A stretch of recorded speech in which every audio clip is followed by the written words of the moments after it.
Hi, this is Isabel Litzler. Thanks for joining this webinar today, right before a long holiday, actually, this weekend.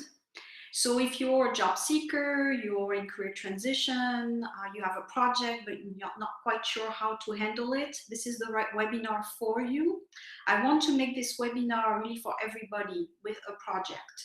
So again, if you're an entrepreneur, if you have an idea, this might help you as well.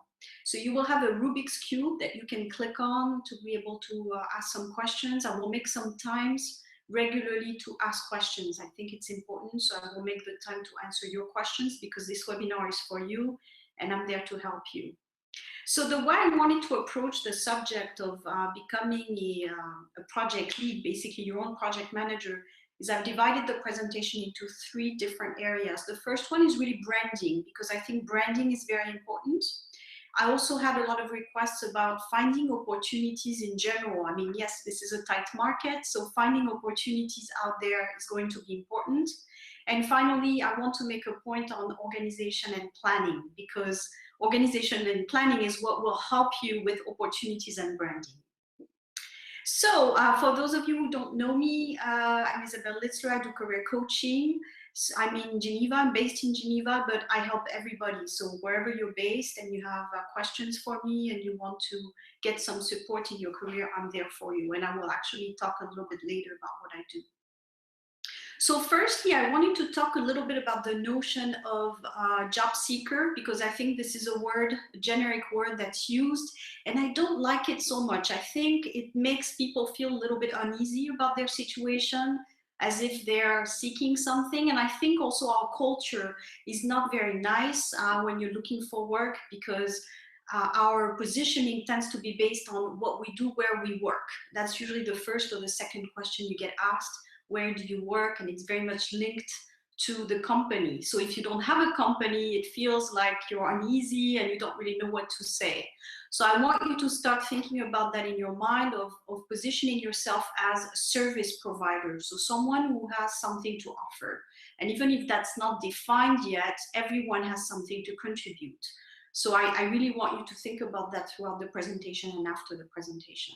So again, you're a service provider, you're someone who's bringing some value to an organization or another individual, et cetera, et cetera. So that's the number one thing. In terms of branding, what's very important is to look at what companies do out there. If you look at companies, they all started something at some point. And usually their first question is, what do I want to do, but also what I don't want to do. So I wanted to give you an example, which I will make a parallel with you, with an individual. If you look at big companies, they usually do one thing. So I like to use the example of EasyJet. So that's cheap flights. Dior is luxury products, for example. So you notice that each company is one thing that they do, and they do very well and they execute very well. And what they don't do is also going to be part of the decision. For example, when you're a company, you say, well, there's all these different things I could be involved in. However, it's not smart to do this because then I would need more resources, et cetera, et cetera. So I want you to do the same thing for you as an individual, is to make this exercise of what do I want to do and what I don't want to do. So for some people, it could be that they spend 10 years in an industry and they really hate it by now. So what it is that they don't want to do, that's going to be key. So talking about branding, branding is really about what you want people to remember you as. So when you meet individuals, whether you're in a cocktail party or you go to network events, people will have a souvenir about you. So what do you want to be known as? And you have to figure that out for yourself. So for example, if you're looking for a job, what is the type of market you're targeting? I think people tend to go to market a little bit unprepared. So it's as if you were going on a stage to sing a song and you don't even know what the song is that you're supposed to sing. Of course, you're not going to perform. So if you have to think about you're looking for a job or you're looking for business opportunities, if you have a company or you're an entrepreneur, you have to know what you are about. So what it is that you're looking for out on the market. And that's why, for me, preliminary work is important. And part of the questions for your branding would be, well, what type of companies do I want to target? Do I want to be known with working with big companies or small companies? If you're a job seeker, same thing. Are you more of a specialist or more of a generalist? What kind of skills do you have? That's important. Usually people pass by the skills part on the resume, they go right into the experiences. So the skills is going to be really important, especially for those of you who are changing careers or changing occupations. If you say you worked in hotel industry for 20 years and now you want to target another sector, you have to rebrand yourself. So the rebranding is important for career changers, and just it's also important for an independent individual, or if you're an entrepreneur looking to start your company, you have to work on the branding very early in the process.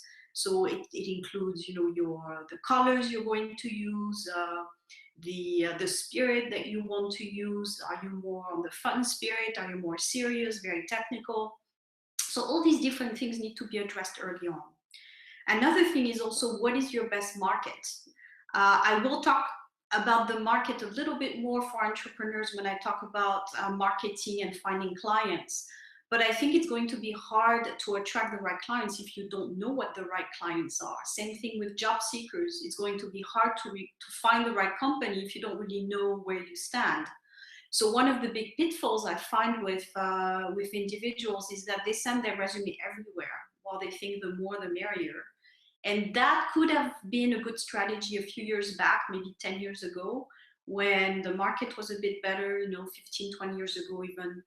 But now it's very difficult. So you have to find your niche. It's very much people who succeed tend to be specialists in niche. And that's what companies are going to pay for. They're going to pay for specialist skills. So you have to work on that a little bit about your market, what is going to work for you, and what company is going to be interested in you. And again, I tend to tell people you're not necessarily everyone's employee, and that's okay. Just like I'm not okay to work for any companies. There's some places that I would probably be better suited for. Now I work as an independent worker, but I'm just saying you have to find what works for you and what kind of culture fit you'd be good.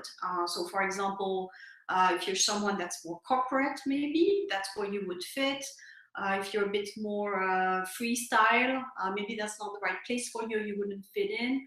So that's why I say you have to understand yourself, your values, who you are.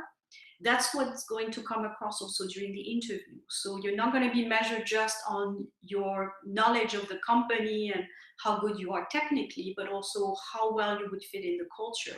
Are you the right person for the organization, the team, and working with your manager? So think about all these things when you're working on your project, return to work project, or you're building your own activity. So branding, again, I tend to spend a lot of time when I'm working with individuals on their job search or entrepreneurs, because if you haven't figured out this piece, you're going to have a hard time selling yourself in general. For most people, it's already difficult to find the right speech when they're in an interview. So if you haven't figured out the preliminary things I just mentioned, it's going to get complicated for you. So I just want you to be aware of how branding can affect your job search or your project in general. So now I want to talk a little bit, there was quite a big need on that, about the whole aspect on opportunities, finding leads, basically finding the hidden market. When I work with job seekers, I usually say, look, you know, you have the open market and the hidden market. The open market is where everybody's looking, and that includes the job boards, any type of position that's openly advertised. So whether that's newspapers, magazines, or you know, job boards is probably where most people are going now. Everyone is going to see the same information at the same time. Therefore, you're competing with not only the whole of Geneva, if you're based in Geneva, but the whole of Switzerland, even the whole world. So you have to differentiate yourself on that strategically. So you have to say, where could I be where I'm not going to have as much competition? So I call that almost the hidden paths. So there's a few I will give you today. When I work with individuals, I tend to also look at their profile, their branding, where they're best suited, and then we build a strategy around that. So I'm going to give you more of a generic strategic plan, but you can also tailor that to yourself. So the first thing is really the internet, how you use the internet. I still think a lot of people are not necessarily fully functional on the internet. I mean, most people know how to find a job board and apply, but there's so much more hidden resources there when you play a little bit with the different functionalities. And Google on its own is really a search engine. And I tend to use Google for many ways. You can definitely use Google using keywords. So even now I find new job boards that just popped up because job search engines is also a new trend. So there's always new ones coming up, new positions that might be posted. So I would really play around keywords on Google when you're looking for a job. So for example, I like to tell my clients, if you're in finance, for example, you can do finance Geneva, finance Switzerland, treasurer, audit, and play with different keywords and see what pops up, because the web is basically a search engine based on keywords. So if you only go to the job boards you regularly go to, you will be limited in terms of the information. But if you play around with a mix of keywords, you may find some hidden jobs also that weren't posted in the right places. Employers are not perfect necessarily on how they post their positions. So they might be hidden, for example, in the job board. So I always tell people in job boards, make sure you do a whole search, not just per category, because what if the person put it in the wrong category? Then you miss the opportunity. So I tend to, and that goes with another point I wanted to make, is to try to stay as broad as possible. You never know where the next opportunity will come from. And another pitfall I find is that the rationale is, well, I'm in Geneva, my partner lives in Geneva, therefore I'm only going to look in Geneva. However, knowing that the jobs may not be properly positioned, you may pass some opportunities if you're not looking with your keywords in Switzerland. Or it might be, as I tell people, that they have the perfect opportunity in another country, and that's something you can always discuss at a later stage. So I tend to stay broad because I think also there's other ways you could get an opportunity. And an example is, let's say you're talking to a recruiter in the UK and the job is in the UK, you have no intention of moving there. But what if it's a company that actually might at some point have positions in Geneva? You never know. If it's a big multinational with a company based also in Geneva, they're just not hiring at the moment, but it's a way to get in touch with the company, you see. So it's really, the idea should be, how do I get to have the most contacts possible? And how do I get to talk to as many people as possible and get feedback that's going also to help you narrow down your search? So I think it's better to actually have conversations with individuals, even if they're not based in Geneva. It's always feedback, it's always information about the company, it's information about the market, rather than to stay in such a small niche as a city where you may get a phone call every other week. So again, staying broad for me is a huge strategy, and it can really help you get opportunities that you may pass. And again, I've seen people that said, you know what, I don't want to move, I'm happy there. And when they got in touch with a person from another country, they said, well, you know what, it's a great opportunity. And things can always be discussed later on. So that's very important. The other thing about the internet is also the use of social media. I think most people are underusing the potential and the power of social media to get opportunities. I will do a LinkedIn training because I think LinkedIn is really the number one social professional network for everybody on the globe. And more companies now are going in different ways to find, to fill their position. So it used to be that they would post positions on job boards, but I think now they're going more the direct way. That's the trend. It's to source the right person immediately, directly on the social networks. So it's time saving for them. They don't have to go through tons of irrelevant information. So I've read many articles lately on this, and the trend is really to go direct. So if you don't have a profile on some form of professional network online, you're also missing out on potential opportunities to be approached. And again, using that same method of keywords, when you're building your profile, you should have keywords there that recruiters will be looking for in your industry. But to be found, you need to have done the work I was talking about before, the branding work. Because if you don't have proper branding on your profile, the right keywords in your category, recruiters are not going to find you. So if you haven't worked on your profile properly online, it's not very useful. Basically, if you didn't do the summary, if your experiences haven't been tailored also to the needs of the recruiter, it's not going to be relevant. And again, LinkedIn, for example, is not another CV. That's the mistake also people tend to make, is to do a copy paste of their resume. You have to brand it as an online tool. So again, working about your profile, what is really what I'm looking for, and what's the best way to be called up when people do the searches is the type of thinking you should have. So it's more thinking a little bit like a computer. So you have categories and what kind of keywords are going to be put in, and how can I be in the searches, appearing on the first or second page of the searches. So the way to find that out is by looking at job descriptions. Usually you will have the keywords there in the job description and insert those in your profile. But again, I don't want to get too technical here because each one of you has a different profile, and I think it's something that you can work for yourself. But that will definitely increase opportunities. Number 3, what I find is helpful is also to be more involved in groups. So if you're on your own, I think the issue might be to be a bit alone in your job search and not to get so much opportunities coming to you.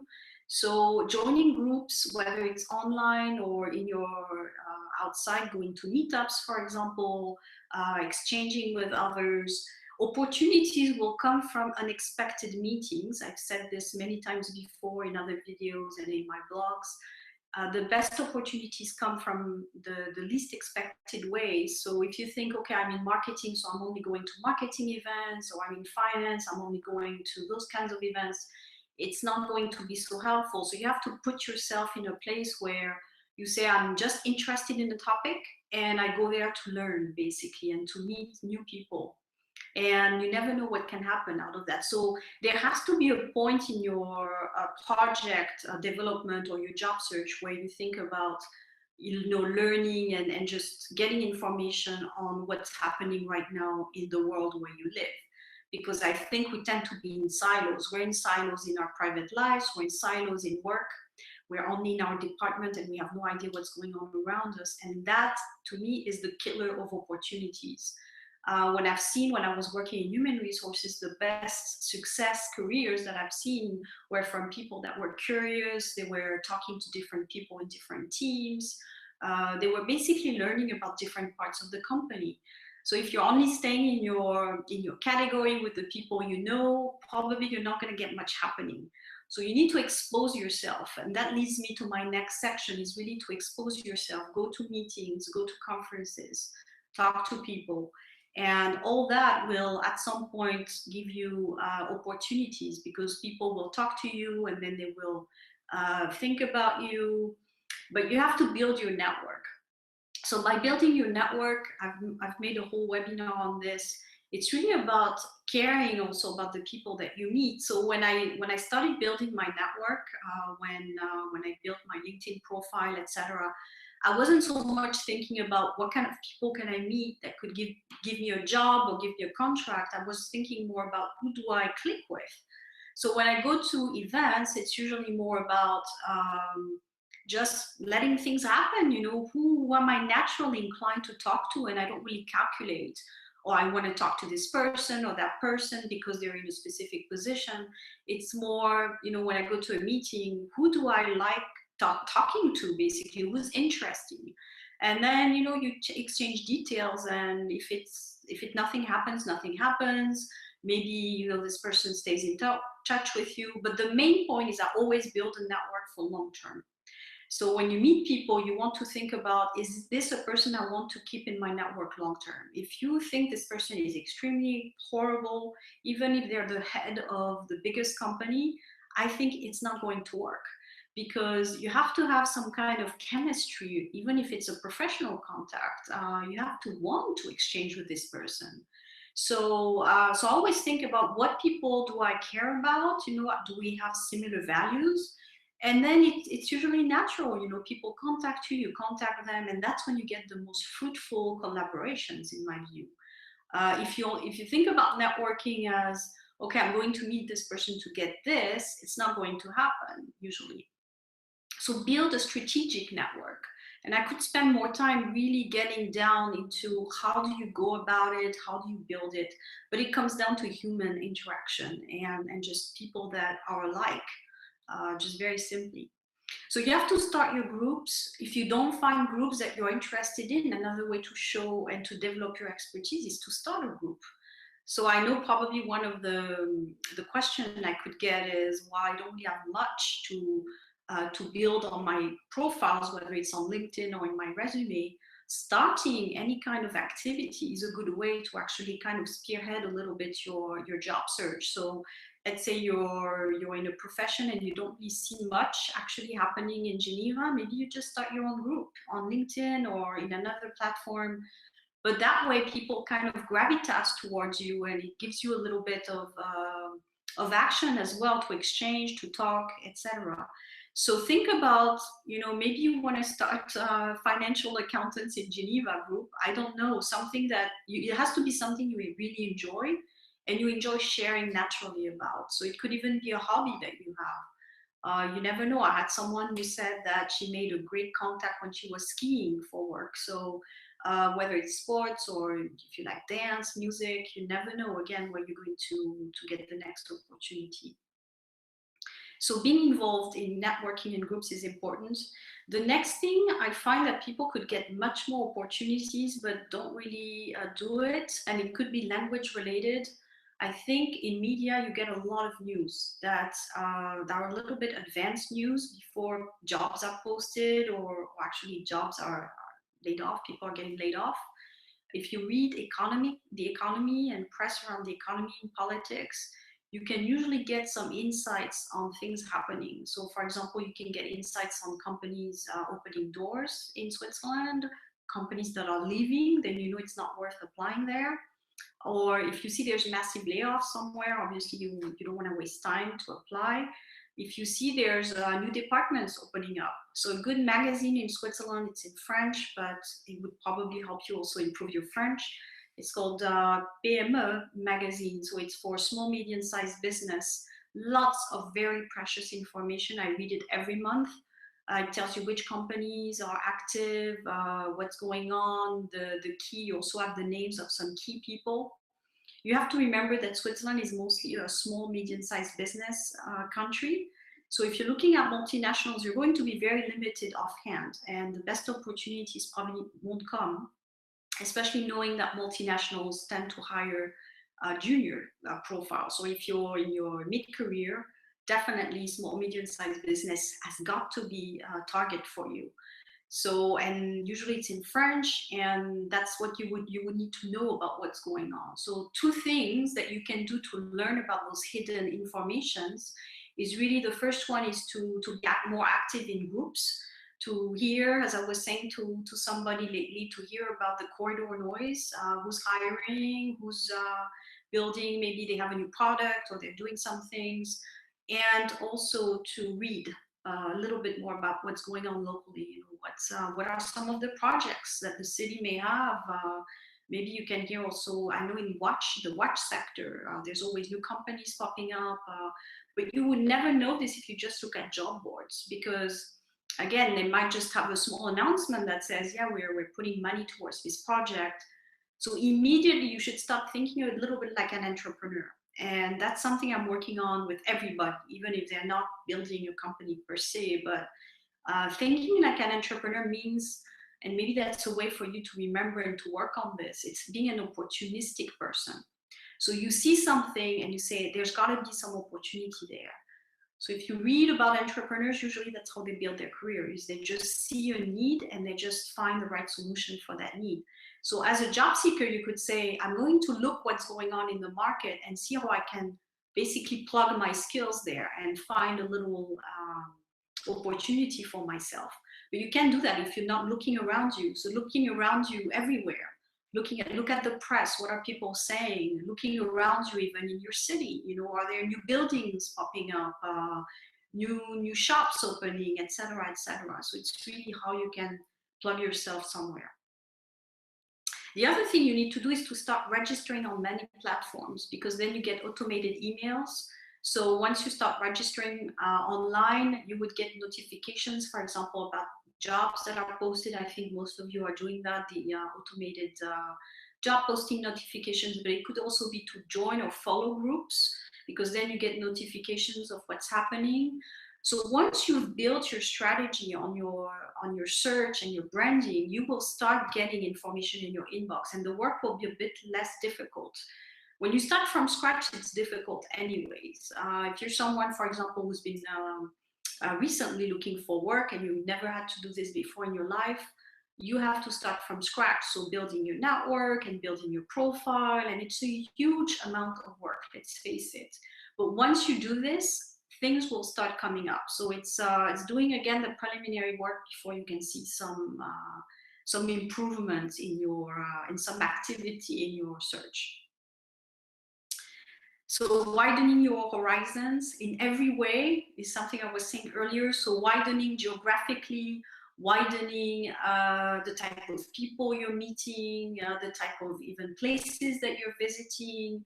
And who knows, again, you're in Geneva now, but maybe you drive up a little bit and you realize, wow, I didn't know about Bern, or I didn't know about Lausanne, and I really like it there too, and I could see myself living there. I think we tend to, especially after a certain age, I notice people tend to be a bit more, they just tend to stay a little bit more where they are, and it could be also the need for some more stability. And that actually goes again against opportunity. Opportunity does not like a routine. It's the worst enemy of opportunity. So people that tend to fall into routines will be less inclined to find opportunities than people who are just open and are ready to take their bag and leave. So again, think about that. If you're stuck a little bit right now in your project or in your career, you know, how could you increase your chances for more opportunities, the little things that you could do? The thing linked to branding and opportunity at the same time is really to think about building your image according to the organization that you're targeting. So, for example, when you apply for a position, try to work a little bit on your resume to make it a little bit more alike with the organization. So let's say the organization's colors on their website and their branding is blue and white. Then maybe in your resume you can adapt a little bit to make it sound like you would be culturally feasible with the company. So it's small things that you can do, or looking at the language of the organization. What kind of language are they using? What kind of technical terms? So that you feel already, it's already one step forward if you're using some of their branding and some of their word. Of course, it has to fit you as well. You don't want to do something that's fake. They will notice that very quickly. So do something a little bit tailored to each application. The thing that I have found recently is the list of all the companies in the registry of commerce. So I have the link for that, as well as some job boards. So if you need that, shoot me an email a little bit later today, and I'll be happy to share that. Because again, it's something I just found a couple of days ago, so I haven't put it anywhere yet. But the commerce registry could be a good place as well to find those organizations that may not be in the upfront scene. So of course, when you're online, you will find Nestle, you will find the big companies. But some of the small, the medium-sized businesses may not be as visible to the job seekers or people who are trying to contact them for whatever reason. So you need to do a little bit of search on where they're based. And I have found the tool to do the search online. So at least you can find the name of the organization and contact the people directly. So I have that in my toolbox, so to say. So at this stage, I just want to make a quick pause to see if there's some questions before I move to the next stage of the presentation.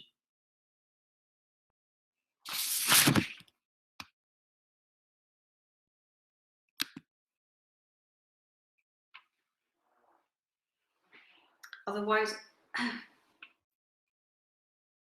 okay, I see some questions. Great, wonderful. Is there an equivalent magazine over in the German canton? You just have to look in the newspaper part of your bookstore and just see what's out there in which languages. Basically, they have it by section. So they have fashion, business, political affairs, and you just look under there and see what language you would be able to read, basically. So I'm sure there's equivalent magazines there. There's economy magazines on economy and politics everywhere in every languages. So it's just finding the right one. Are social media sites like Facebook, Twitter also being used by employers to hire staff? If so, what's the best way? I've just actually seen someone in HR say that she's definitely not using Facebook. And I don't think recruiters would go on there because it wouldn't help them to find whether you're qualified or not, since it's mostly your personal stuff.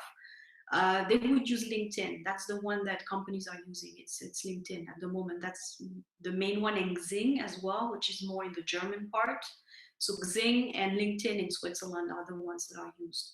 But Facebook, I wouldn't worry so much. I don't think employers go on Facebook to find resources, to find employers, unless they have a big doubt on you and they want to check your online presence. That's why I usually say to go easy on Facebook and what you post there. By the way, I don't know if some of you are aware, but the pictures you put in your profile on Facebook are automatically fed to Google. So if people type your name and you have a profile picture, even in your history of profile photos, that you don't really want to be exposed, I would take it off, because any profile photo is on Google for your profile. I just noticed that maybe a few months ago when I was doing a search, but I'm always on the internet anyway, checking things. So yeah, that's a little trick to know about Facebook. Okay, I have Anka who's asking me the question, could you please repeat the name of the magazine? So it's PME magazine. For PME in French is the small medium-sized business, so it's PME. That's a very good one. It gives a lot of information on the local market and what's happening. You also have basically journals that you can read in each city. Each city would have the journal. For the Romandie, so Le Temps, The Time in English, is a very good newspaper in Geneva. And there's also a section with jobs. I believe it's on Wednesdays.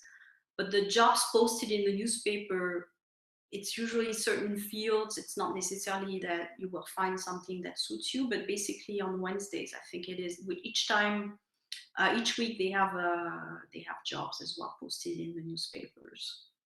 So that's why it's good to keep your eye also on everything. So Le Temps, I would recommend PME magazine, and yeah, and you can find also some. If you're, for example, if you work in technology, definitely reading magazine on what's happening in IT. If you're working in watch manufacturing, you want to read about what's going on there as well. So you have to stay also on top of your own business, of what you do as your job. Because you may be asked some questions during the interviews about that. So you have to understand what's going on in your field in Switzerland to make it sure like you know what you're talking about. Okay. So that's for the questions on the opportunities. So now we'll move talking a little bit about the state of mind of being in transition in general. So basically, if you've been looking for a long time, you're getting negative answers, or you're getting no answers, which is probably not that great either. You have to remember that when you're out there and you're looking for an opportunity, you want to keep your morale up, because people will notice that fairly quickly. So when you have interviews that you need to do, and you have to go to meetings, and usually you have to do many interviews, it's not just one. You have to sustain your interviewing potential until the end. So if you're a little bit down after the first or second interview, you need to do things for yourself that will keep your morale up. So what I like to tell people is, first of all, to realize what we have. And that tends to be difficult, because again, I opened my webinar saying how we tend to be in our society, in this part of the world, measured by what kind of company we work for, what we do. So that tends to be a painful subject for most people. But you have to remember that your life is not linked to a job. Your life is much more than that. It's the friends that you have, your hobbies, your family. So if you're in a situation now when you're looking, think about the things that you have. Maybe it's time to really enjoy time with your family. Maybe it's time to to start a project you've been trying to do for many years but never had time, and that will make you feel good about yourself. So it's really doing the things that you enjoy. The Entrepreneur Tim Ferriss, which by the way, I really recommend his book, The 4-Hour Work Week, because there's much in there that I've actually learned, and very good tips for anybody. I think it's more than an entrepreneur's book. It's a book for better managing your day-to-day struggles as a human being. And he's talking how important it is to take some short breaks to revive spirits and energy. And I think we don't do as much. In Europe, we have longer breaks than in the US, but it's still, I think people are much more, they value themselves based on their output in their job. So it's trying to see yourself as a bit more than that, and someone who has value to bring a little bit outside maybe of the job if you don't have one now.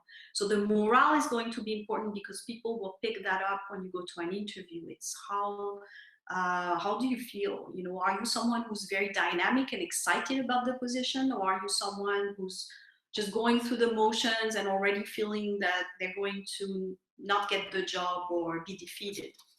So to keep the good morale, it's important to do things for yourself. So now moving on slowly to that time management and how do you deal with your morale? So to be in a good position, I think it's to get a hold of the calendar, because you don't want the calendar to master your life, but you want to master the calendar. So what I do, and it's actually quite similar to what other entrepreneurs say, or even business owners. I have many things to do. I'm on my own, so I definitely need to get a good hold of my agenda. It's really to build your calendar based on increments of time. So if you start, for example, with your job search and you say, oh my God, I have to do all these things, I have to follow up on this, I have to post for this position, you want to keep your calendar organized in a certain way. So you have to have priorities. That's the thing that I would say that's probably the first thing to write down, is have a priority. So the way I found my priorities was actually in, well, I tend to be an organized person. I was exposed to the Stephen Covey method when I first started to work with planning, the tool that he uses with calendar. And when I was working in a big organization a few years back, our CEO decided to put in place something called Priority One, and is the one I use now every day. So the way the method works is that when we were getting a lot of emails in the organization, we weren't quite sure about which ones were priority, and everything became urgent and important, and people weren't replying fast enough. So the CEO decided that there would be a header in the email that says priority one, and that would basically be known inside the organization as the one thing to focus on at that moment. So by the way, if you're working in management in your company now, or you're a CEO, maybe you will like this idea, but it was very helpful and it did make a lot of difference.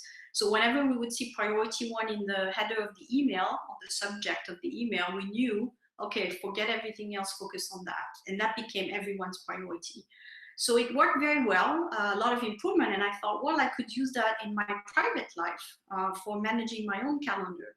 So typically when I have a calendar week by week, I have priorities week by week, month by month, with short objectives and long objectives, but I always have the priority one for each week. So for example, you know, maybe this week, this webinar is my priority one. Next week, it's going to be some other event I'm doing, or maybe some other thing. So each week I have a priority one. And that keeps me grounded, because as you get emails, as people contact you, request things from you, we have seasons also. Right now is the tax seasons, that's a lot of work. Then there's summer season, and there's also involvement there with family and holidays. So you will always have busy seasons with different things, but you need to keep your priorities. So for example, if you're looking for a new job, you know, your family will ask for things, your partner, you have other priorities, etc. How do you keep that as an objective? So it's really to use this technique. So you have, for example, increments of time that you will spend on different things, but you know that's the one thing that you need to do if everything else drops. That's how I present it to individuals when I raise this method. I say, imagine, let's say you have a day when you're supposed to do 3 or 4 things, and out of those 4 things, you know that 3 will have to drop because your kid got sick and you need to pick him up.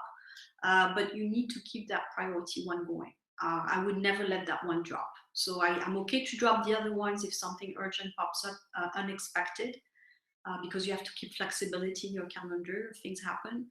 But the priority one, I don't care if I have to work until midnight, it will get done. So that's how you stay on top of your calendar. It's by being a little bit unconditional about that one, because as human beings, again, we tend to let things slack, and we think, okay, I can do it tomorrow. So by having this commitment to this priority, you know that that has to be done, whatever happens.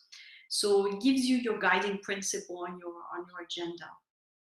But again, in my agenda, I include a little bit of everything. So I have increments where I work on specific things, but I have also increments of time where I work on personal things. So taking time for yourself. I think people don't put that in their calendar. I do. I have sections where I just say, okay, read this book, or go to do exercise, and I'm not working at this moment. I'm just doing something for myself. So you need to include really everything that's going to make you a happy person. Because if you end up just doing things for your job search and you feel a bit guilty, that's what I've noticed with my clients, is that sometimes they feel all your energy should be in their job search, but after a while they get exhausted. So you have to think about it as an athlete. Athletes tend to work very intensively for short periods of time. That's how they stay effective. So if you try to do too much at the same time, you exhaust yourself. So think about it as, I want to find a job, it's my target, and I will be organized in having specifics I need to do every week to get me there, but I will still have a life, enjoy my friends, enjoy my family, be present and doing maybe things I didn't do before. And you will see, maybe you get opportunities that way, you never know. So I would really put the priority one as the center, and then build your calendar around that. So I tend to keep the increments quite short, because it's hard to be focused more than 1 or 2 hours on a thing. Then you want maybe to do something different, otherwise you're bored. So I tend to do my increments in 1-2 hours. So 1 or 2 hours on the social media, 1 or 2 hours maybe I'm with a client, or so for you, your agenda could be 2 hours on answering ads on job boards for positions if you're looking for work, 1 or 2 hours on following up on my applications, or on going to an event where I would pick up business cards. So you have to do different things. That's also going to be important in your job search. So do different things, have priorities, mix the energy and the activities, which will bring also new, fresh opportunities. And again, with the summer happening soon, I don't think it's necessarily a bad thing. I think in the summer people have more time. If they're recruiting, companies are a bit more available maybe. So I would look at it as maybe a way to also get more opportunities. So any questions on time management or organization at this stage?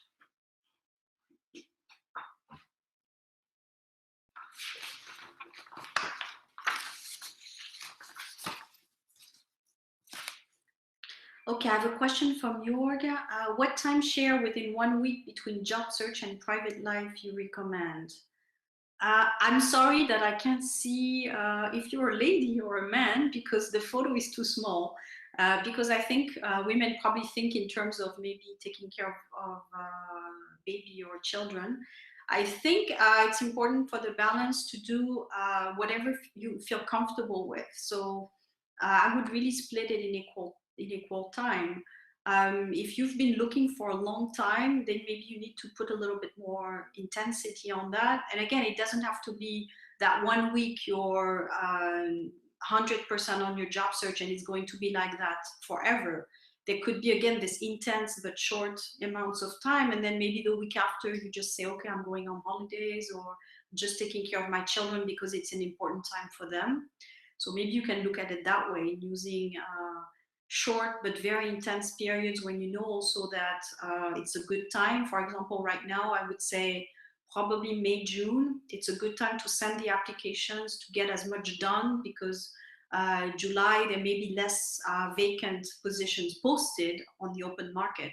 So you can say, let's position myself well now, and then that way you have more time in July or August to be with your children, and the job posting is done already. So that's one way also to look at it. Is it doesn't have to be forever the same split. It can be more intense period, lighter periods, and you need to recover. I mean, I've met some people that were so exhausted and like, yeah, but I need to still keep going, and I don't want to let down. And we're in disagreements with other coaches as well on that, because some of them believe that they have to keep the intensity all the time. And I said, no, I don't agree with that. I think that you need to also recharge your batteries at some point, and it can be quite exhausting. And probably the most, and that leads me maybe to something that you're wondering, is how do you stay motivated after a while? And I think if you don't recover from each period, you're going to be demotivated, because you're going to be very low on battery, very low on energy. So you need to give those breaks where you do things to recharge your batteries and make you feel good again before you go back to look again and to go to the interviews and so forth. So I believe more in the same way as the athletes, really short, intense, and then you take a little bit of a break and enjoy yourself. I find it hard, so that's a question from Anker. I find it hard to stay focused on my target. I think I know what I want career-wise, and then I have days where I think I need a total career change because there aren't enough opportunities in my desired field. Well, it looks like the preliminary work, the assessment, self-assessment, and maybe a little bit of skills assessment also seems like that's what's needed, because sometimes what I find with people is that, they just do, either they do the same thing that they've been doing, so they're posting for the same kind of jobs without really thinking about it, or they make their own decision. They say, well, I think I like this, so I'll do this now. I'll change my resume and I'll apply for these jobs, but they haven't really done the work that that qualifies. So yes, this is the type of thing I should be doing. So that's why skills assessment, I think, are meant for that. It's typically for people who get to a stage where they've done a few things, they have jobs, and they don't really know how they should position themselves. And rather than to pick something on your own that may be wrong for you, to actually work with a professional that can give you another opinion, an objective opinion, and something a little bit outside as well. And I do a lot of work around that so that people can test. I like this idea of testing what is right for them. And you don't know that until you've done it. I've had someone recently who said, and it's actually quite a public figure in the US, she said the best way is to actually test as many things as you can, and that's how you can find the right job. And unfortunately, we're not necessarily giving this opportunity to ourselves. We go to college, then we get a job. Next thing we know, we always get the same jobs. And now we get to a point where we say, well, I don't really know if I want to keep doing this. Maybe I do, but not sure. It's the questioning time. And the market is not necessarily giving us a lot of information on that, because yes, there are jobs out there, there's fields that are recruiting, but they may not be right for you. And the typical mistake people make is, well, IT is recruiting, so I think I will do something there. Or they're looking for some web designers, so I think I'll study web right now. Yeah, that's what I'll do because I'll get a job then. But did you even wonder if you liked web mastering, if that's something you see yourself doing every day? So I think really testing what you like, what works for you, isn't, to me, it's a necessary step. Then branding yourself, and then you go and look for the job. So I wouldn't haste anything, because once you start projecting yourself in the job, you lose motivation, which is a little bit what you're saying, because you go up and down and you say, yeah, no, I don't know, and you're not progressing. So after a couple of years, you're still in the same space. So that's why taking the step back is very helpful. Even that could include maybe some time off, to just cut yourself off completely, take a little bit of a sabbatical for a few months. It doesn't have to be long, but just a few months to do a bit of assessment, and then come back with a new plan, new objectives, and something that will work for you. So I hope I answered with a long answer, but the question. Could you please, so that one I answered. Okay, so But I wanted to address the thing about motivation, because I think if you're either pursuing something that's wrong for you, you're going to be demotivating at some point. And we've all been there, myself included. Friends, family, society tells us this is what we should be focused on. And then we realize, well, but I'm not happy there. So you need to find what makes you happy. I think it's the bottom line. What makes you get up in the morning and feel refreshed and enjoy, and that has to be separated from other things, such as how much money you will make and how great the company looks on your resume and all these things. So that would be my 2 cents for the choice of the career. So now I want to talk a little bit about what you're doing as a job seeker or someone who wants to build an activity. So I think it's very important to think about what leads you're going to seek. That will be helpful for you. So I talked a little bit how to get the leads on the internet, on the press, etc. You have to think also about a little bit what are some of the issues that you're stuck with all the time. That gives you an idea of where you need to work, what's wrong with you, or what's wrong in your job search, not necessarily with you, but with your job search. And also the type of positions you're applying for, are they the right ones for you? Because again, we may target wrong. So that's also a reason why people are not getting any feedback or any news from the employer. So recruiters won't take that time to answer and give you feedback. And that's one of the things that I work on, is the feedback. I have something here that says, do we have to put looking for a new opportunity on LinkedIn profile, as I heard it could be bad? And that's from Cecile. So thanks for asking the question. That's a good one about LinkedIn. Yes, indeed, saying that you're looking, seeking an opportunity or looking for an opportunity puts you in that job seeking thing, as I was saying, which is not necessarily the best branding. You want to be someone that offers something. So rather it's to say, I'm, this is what I do with keywords, and just say, available or something like that. But you don't want to say so much that you're seeking something. But I think if you have on your profile some keywords that are working for you in terms of your profile, that's very good. Another way to help with branding is to look at what other people are doing, people that are in your field or the field that you desire. See how they brand themselves and what you think, as someone who looks at their profile, what you think looks nice or looks interesting. So that can give you a little bit of an idea, is what kind of profile you could use, what keywords they use, what kind of photo they use. That's also very important, is the photo. What kind of image are you sending out to the general public? Are people taking you seriously? We tend to forget those little details, but it's very important. The photos that you're putting, the words that you're using, everything is important.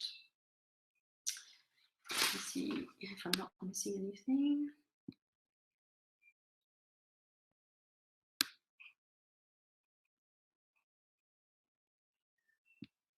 So that leads me perfectly to maybe talking a little bit what I do and how I help people move forward, move their projects forward. So I think basically with career coaching, the idea is to help you be unstuck in a way. So find opportunities that you wouldn't be able to find on your own.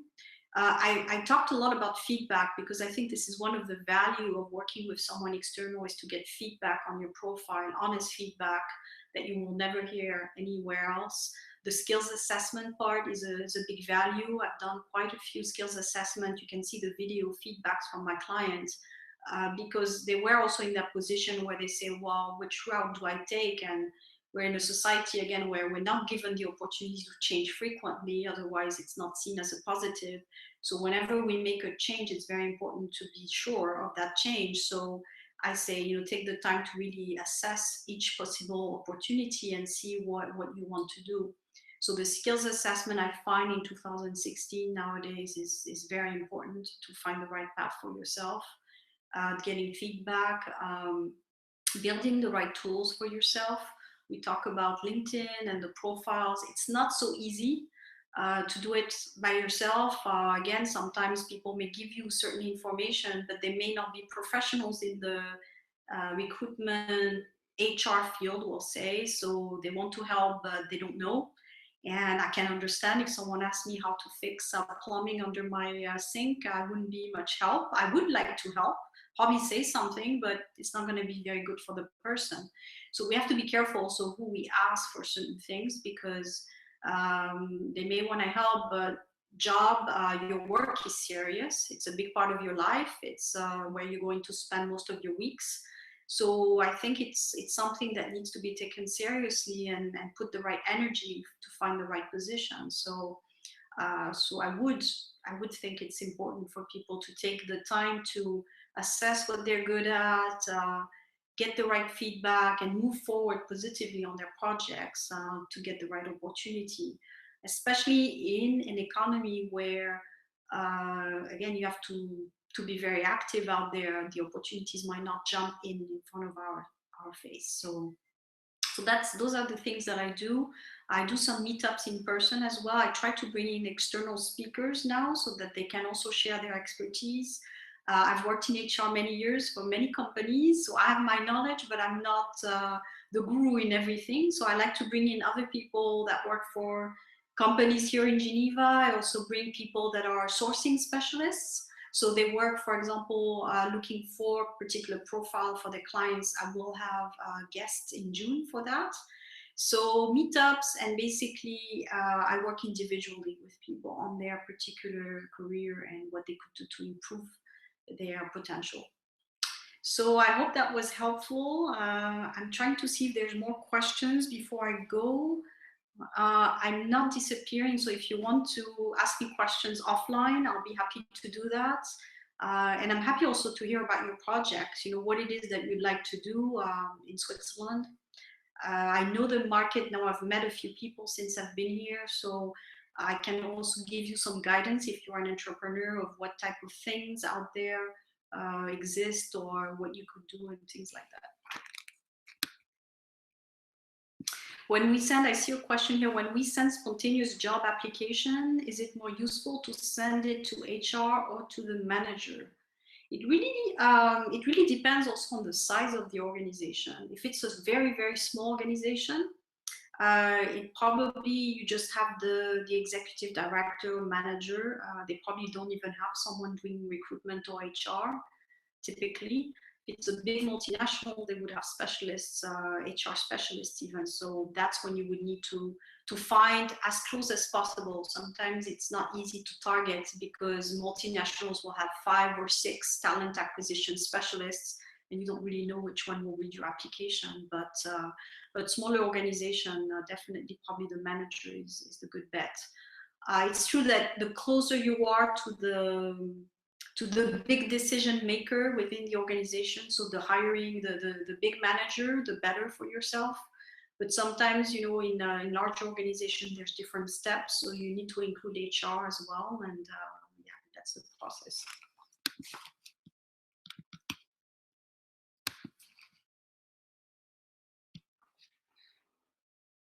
So this video will be also available for replay. I will share it with everyone in the groups so that you can listen to it again, maybe get more information that way.